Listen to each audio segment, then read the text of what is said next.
What up, everybody? Angelo here from Angelo's Playthrough, and I'm coming at you here with a brand new video, one that's different from my normal videos. As you know, I normally do playthroughs, but today, at the start of the new year of 2024, I wanted to give you guys something different and special. So without further ado, I'd like to show you guys my nostalgic review, I guess, of Naruto Ultimate Ninja Storm 1. Now hello everybody and fellow shinobi enthusiasts, and welcome to the comprehensive exploration of a game that etched itself into the annals of gaming history, Naruto Ultimate Ninja Storm 1. Today we embark on a deep dive into the myriad aspects that not only made this game iconic, but also set the stage for a new era of anime-inspired gaming experience. Now, just to let you guys know, this video is going to be broken down into multiple sections. The first section is going to be story mode, of course. The second one is going to be character roster, where I talk about some of the characters here. And admittedly, some of the characters that should have been in the game already. Also, I'm here with Sleepy Curbs. He's sort of the mascot to my channel. Don't question it. Just don't. Anyways, Section 3, we're going to be talking about gameplay elements, and Section 4, the social impact of the game.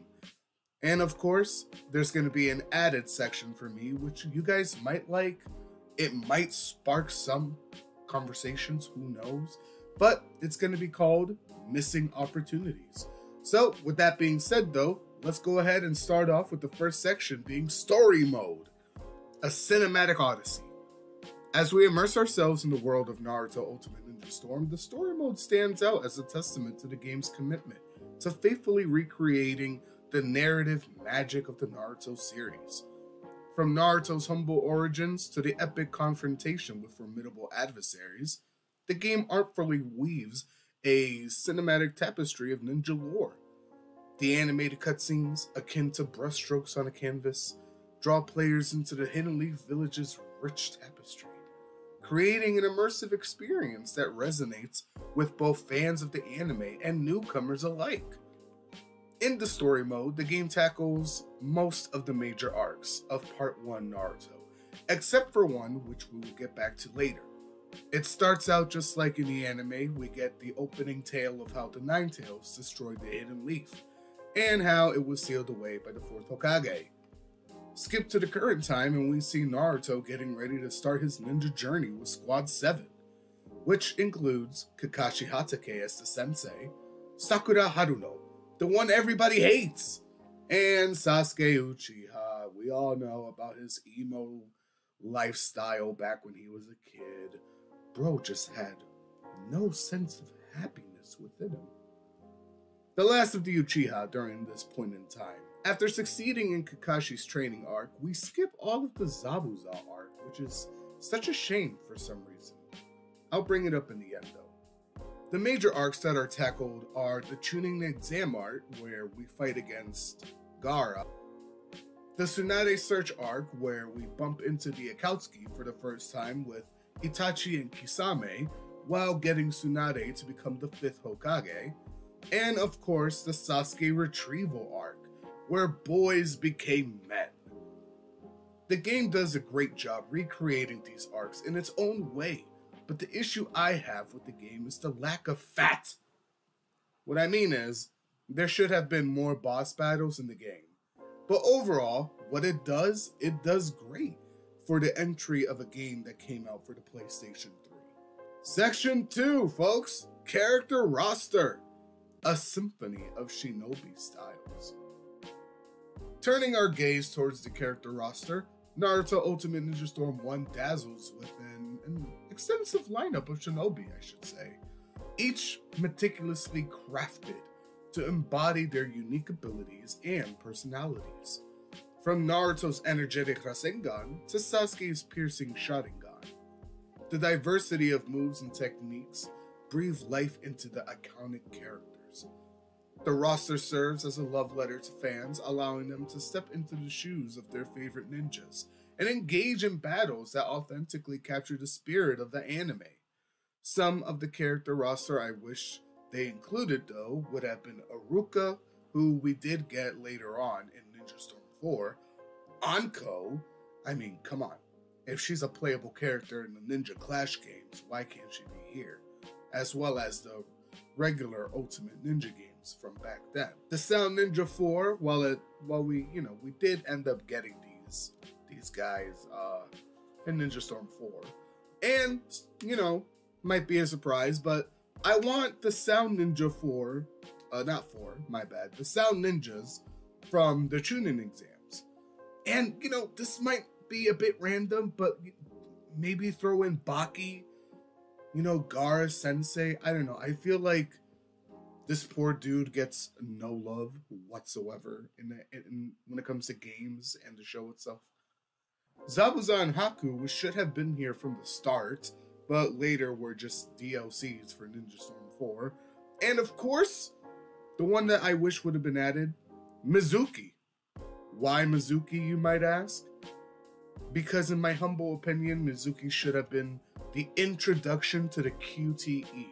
Which, if you guys don't know what QTE is, it's QuickTime Events. It's when all of those cinematic moments of a boss fight in Naruto happens, where you gotta quickly press the buttons as fast as you can to get stars. I could picture the final QTE being Naruto using the multi-shadow clone jutsu and just destroying Mizuki, Ninja Storm style. Alright folks, Section 3, Gameplay Elements. The Art of Ninja Combat Unleashed.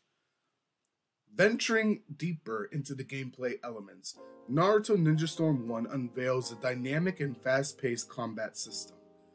The mechanics resonate with the essence of ninja battles, providing players with an expansive repertoire of combo attacks, jutsus, and breathtaking cinematic finishes. The strategic chakra system adds layers of depth, empowering players to unleash powerful techniques while tactically managing their resources. Beyond the battlefield, the open world exploration and hidden objectives contribute to the game's replayability, creating a sense of discovery within the Hidden Leaf Village that beckons players to revisit its corners time and time again. Unless you're like me, who gets sick and tired of doing the hide and seek missions with Konohamaru. The way of fighting is fairly simple, with most of the attacks being relegated to the circle button if you're on PlayStation, as well as using chakra via triangle button. Pressing triangle with circle does a jutsu, while double tapping it causes the ultimate.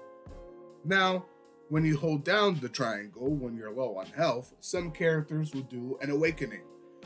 Some characters have full-on transformations. Obviously, you got Naruto with the one-tailed form and Sasuke with his curse mark level 2 form. And in this game, something I wish that they had reintroduced in the newer Ultimate Ninja Storm games were secondary ultimates, where if a character has a complete body modification transformation where there is a physical difference to them, that they could have added a different ultimate. But I realized that with online fighting becoming a thing, it'll be kind of difficult to do that. I don't know. I'm not a game developer, so I don't know how netcoding works at all. But yeah, you can also dash around with the triangle X and perform many different kinds of combos while holding different directional inputs while spamming the circle button. The best part about Naruto gameplay though is the overworld, where you get to explore the Hidden Leaf Village and complete a bunch of missions to progress in the arcs. If you don't complete the missions, you won't be able to, progress in the story mode. The story mode is kind of locked in a way where you have to do missions in order to keep going. And for the life of me, the last mission that I needed to complete in order to continue in the Sasuke retrieval arc was goddamn Konohamaru. Section 4, Social Impact.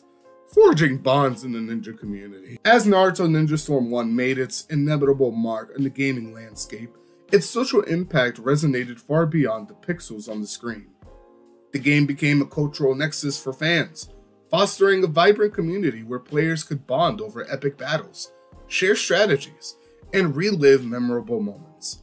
It played a pivotal role in the global expansion of Naruto fandom, serving as a bridge between anime and gaming cultures. The enduring impact of this game reverberates through subsequent titles in the series, creating a lasting legacy that continues to captivate new generation of players. Basically, Naruto Ninja Storm 1 creating the building blocks to allow for more arena fighters to be made.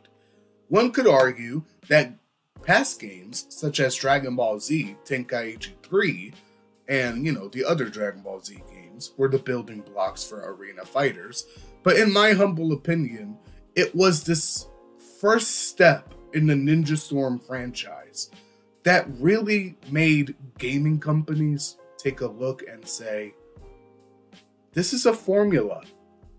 We can take this formula and slap it into any other anime.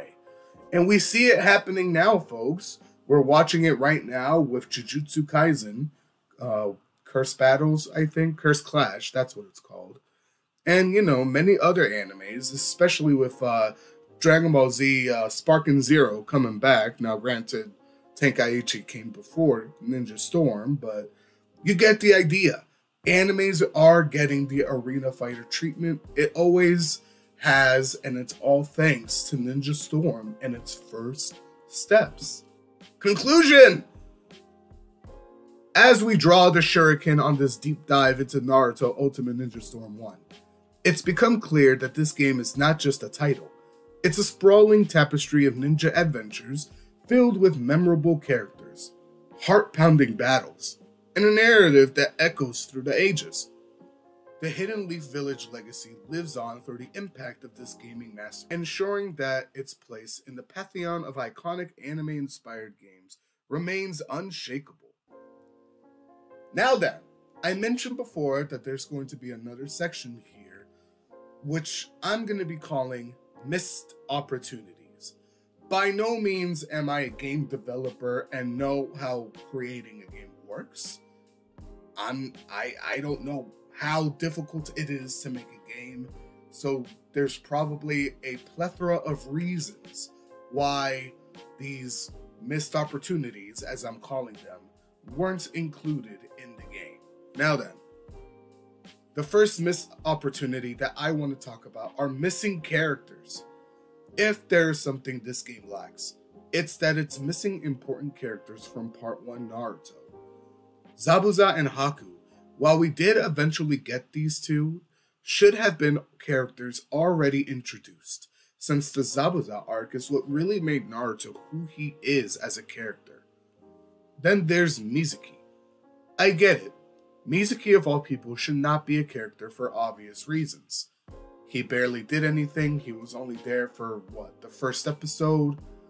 And he barely has any jutsus other than just throwing a giant shuriken.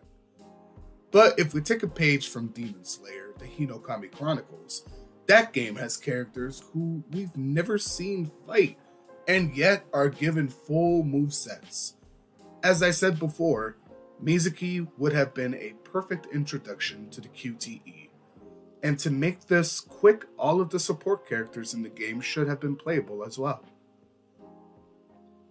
Missed opportunity number 2. Missing boss fights. I know that including more boss fights would have made the game longer, but I feel like the game could have benefited from more boss fights. The reason I say this is because, again, looking at Demon Slayer, there are boss fights that barely have QTE. Some boss fights are extremely short in that game as well, with maybe 1 or 2 QTE moments. So I'm sure that something like that could have been implemented here.